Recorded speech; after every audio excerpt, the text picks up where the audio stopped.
Hello বন্ধুরা, আসসালামু আলাইকুম। স্বাগতম জানাচ্ছি আমার চ্যানেলে। তো বন্ধুরা, নিয়ে এসেছি বাঙালি নাস্তা রেসিপি, বাঙালি লাঞ্চ রেসিপি। তো আজকে খুবই সহজে চমৎকার একটি রেসিপি তৈরি করে দেখাবো। এই রেসিপিটা আপনারা টিফিন, লাঞ্চ, নাস্তা, ইভিনিং স্ন্যাক্স, মর্নিং স্ন্যাক্স, তো সব কিছুতে আপনারা এটা বানিয়ে নিতে পারবেন বন্ধুরা। তো তার জন্য আমি এখানে একটা পাত্র নিয়ে নিয়েছি, যেটাতে আমি একটা ময়দা দিয়ে ডো তৈরি করব। তো আমি এখানে মেজারমেন্ট কাপের 1 কাপ পরিমাণ ময়দা দিয়ে নিয়েছি।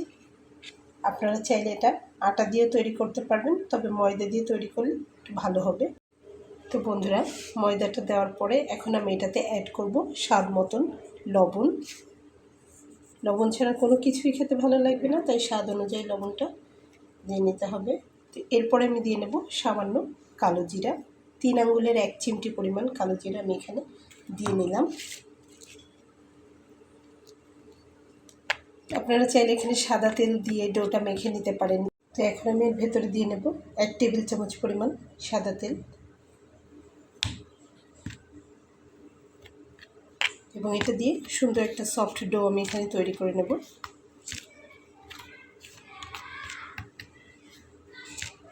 তো আমি এখানে যতটা পরিমাণ ময়দা আমার প্রয়োজন আমি নিয়ে নিয়েছি। আপনারা চাইলে আপনাদের প্রয়োজন অনুযায়ী নিয়ে নেবেন। তো বন্ধুরা, এই যে এখন আমি নর্মাল পানিটা দিয়ে মাখিয়ে নিচ্ছি। রুম টেম্পারেচারে থাকা যে পানিটা আমরা খাই, নর্মাল পানি, ওইটা দিয়ে অল্প অল্প করে দিয়ে একটা সফট ডো তৈরি করে নেব। বেশি প্যাড়া হলে আবার হবে না, আবার অনেক শক্ত হলে হবে না। একটা মিডিয়াম সফট একটা ডো তৈরি করে নিতে হবে।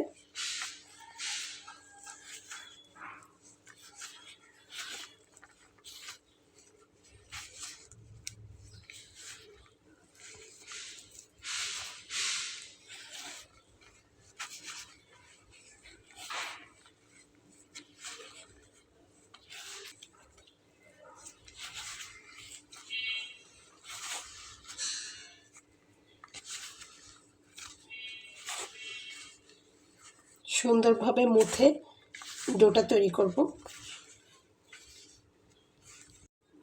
তো দেখুন, ডোটা তৈরি করে আমি এখানে লেচি কেটে নিয়েছি। তো আমি এখানে 5টি রুটি তৈরি করা যায় ছোট সাইজের, এমনভাবে লেচি কেটে নিয়েছি। তো ডোটা এখন 10 মিনিটের জন্য রেস্টে থাকবে বন্ধুরা। এর ফাঁকে আমি পুরটা তৈরি করে নেব। তো এখানে আমি নিয়ে নিয়েছি আলু সিদ্ধ করে। এখানে আমি নিয়ে নিয়েছি ছোটো ছোটো 2টা আলু সিদ্ধ করে। তো আপনাদের যতটা লাগবে আপনারা নিয়ে নেবেন। আর আমি এর সঙ্গে কী কী অ্যাড করব সেটা আমি দেখিয়ে দিচ্ছি। তো সর্বপ্রথম একটু দেখিয়ে দিই, এখানে আমি মশলাগুলো নিয়ে নিয়েছি। তো আপনাদের এই রেসিপিটা যদি শুধুমাত্র বড়দের জন্য তৈরি করে নেন, তাহলে সেক্ষেত্রে কিন্তু আপনারা শুকনো মরিচের ব্যবহার করতে পারবেন। এখানে 3টা শুকনো মরিচ আমি ভেজে নিয়েছি। আর যদি ছোটোদের জন্য করেন, বা এরকম যদি হয় বড় ছোট উভয় রয়েছে পরিবারে, তাহলে কিন্তু ঝালগুলোকে স্কিপ করবেন বন্ধুরা, যেমন আমি দিব না। তো এখন আমি এর ভেতরে দিয়ে নেব সেজন্য 1/2 চা চামচ পরিমাণ শুকনো মরিচের গুঁড়া, দিয়ে নেব 1/2 চা চামচ পরিমাণ ধনিয়ার গুঁড়া, দিয়ে নেব 1/2 চা চামচ পরিমাণ জিরার গুঁড়া, দিয়ে নেব 1 চা চামচ পরিমাণ চাট মশলা, আর দিয়ে নেব 2 টেবিল চামচ পরিমাণ পেঁয়াজ ভেজে নেওয়া। তো এখানে আমি পেঁয়াজ ভেজে নিয়েছি। আর দিয়ে নেব পুদিনা পাতা। তো আপনাদের কাছে যদি পুদিনা পাতা না থাকে, ধনিয়া পাতা দিয়েও কিন্তু করে নিতে পারবেন। তো বন্ধুরা, এরপর আমি দিয়ে নেব স্বাদ অনুযায়ী লবণ।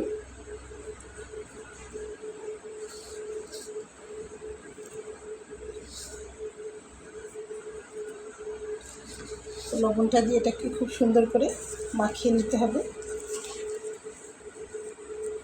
খুব চেপে চেপে মাখবেন না, হালকা হাতে মেখে নেবেন।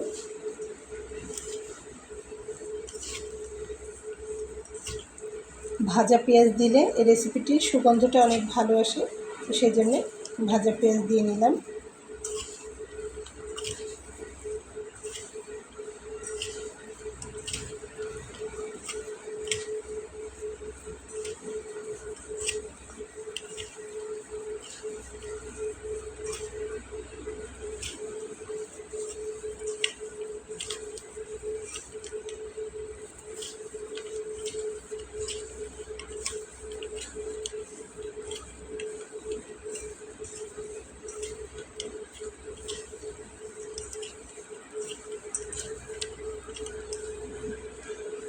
দেখুন আমার পুরটা কিন্তু তৈরি করা হয়ে গেল।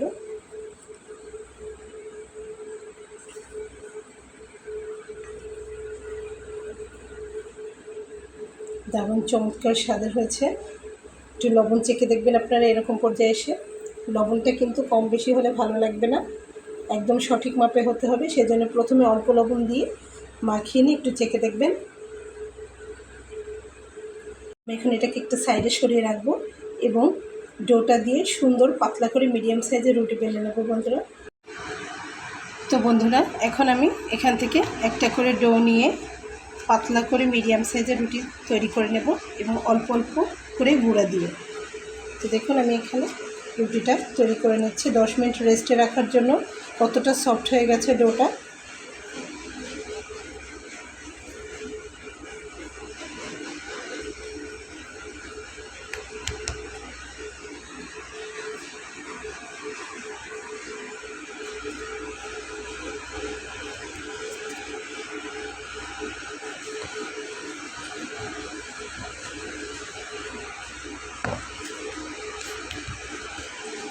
এক হাত দিয়ে করে দেখাচ্ছি আপনাদের। তো বন্ধুরা আমি রুটিটা বেলে নিয়েছি, এক হাত দিয়ে বেলছি, তেরা বেড়া হয়েছে। যাই হোক, চেষ্টা করছি একটু গোল করে করার জন্য। তো এখন আমি এর মাঝখানে একটু পুর দিয়ে নেব। এই যে আপনারা যতটা পুর খেতে পছন্দ করবেন ততটা দিবেন, তবে অল্প করে পুর দিলে এটা বেশি ভালো লাগবে। তবুও আমি একটু বেশি করে দিয়ে নিচ্ছি।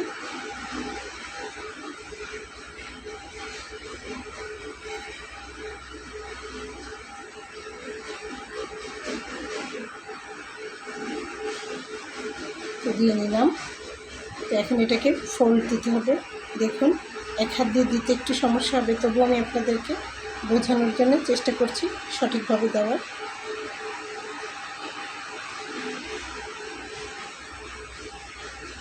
তো দেখুন এভাবে ফোল্ডটা দিতে হবে এবং এই জায়গাটা আঙুল দিয়ে চেপে সিল করে দিতে হবে, তা না হলে এটা ভাজার সময় কিন্তু ভিতরে তেল ঢুকে যাবে।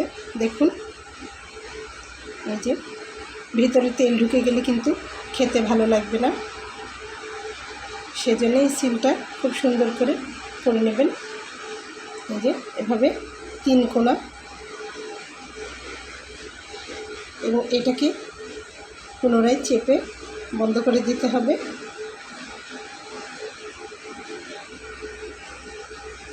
দেখুন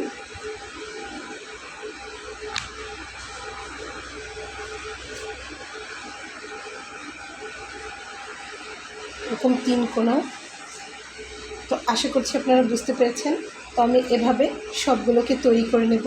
যেহেতু আমি এক হাত দিয়ে ভিডিও করছি আর এক হাত দিয়ে করতেছি, একটু সমস্যা হচ্ছে, 2 হাত দিয়ে করলে আরও সুন্দর হবে বন্ধুরা।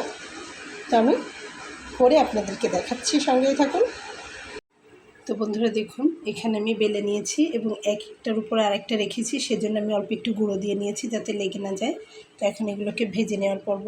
দেখুন সবগুলো কিন্তু ট্রায়াঙ্গেল। তো এই যে, তো চলুন ভেজে নেওয়া যাক। তো দেখুন আমি চুলাতে একটা কড়াই দিয়ে নিয়েছি এবং তাতে আমি আস্তে করে এখন দিয়ে নেব।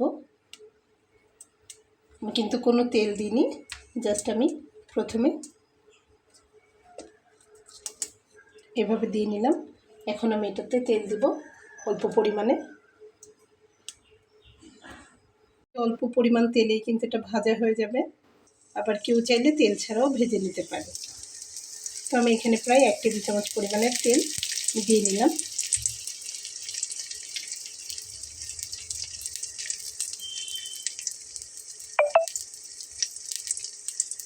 এবং আমি একটা করেই ভেজে নেব, একসঙ্গে অনেকগুলো না, একটা একটা করেই ভেজে নেব।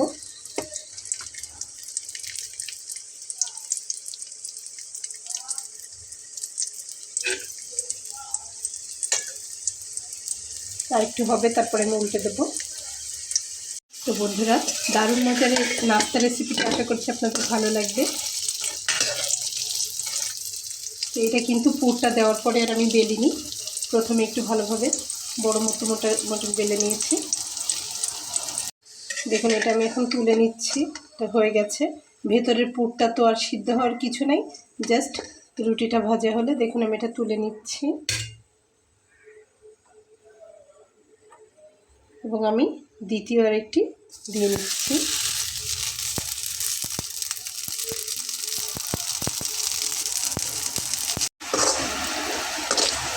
তো দেখুন আমার দ্বিতীয়টিও ভাজা হয়ে গেছে, এটা আমি তেল ছড়িয়ে নেবো এইভাবে।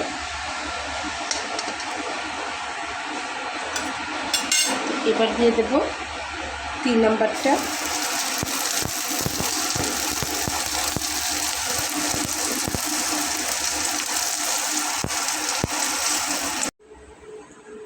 তো বন্ধুরা দেখুন আমার কিন্তু সবগুলো ভেজে নেওয়া হয়ে গেছে। তো পরিবারের জন্য তো অবশ্যই এবং মেহমানদের জন্য কিন্তু এমন মজার রেসিপি আপনারা তৈরি করে নিতে পারেন। দারুণ খেতে, মুচমুচে এবং পুর ভরা ভিতরে। তো বন্ধুরা দেখুন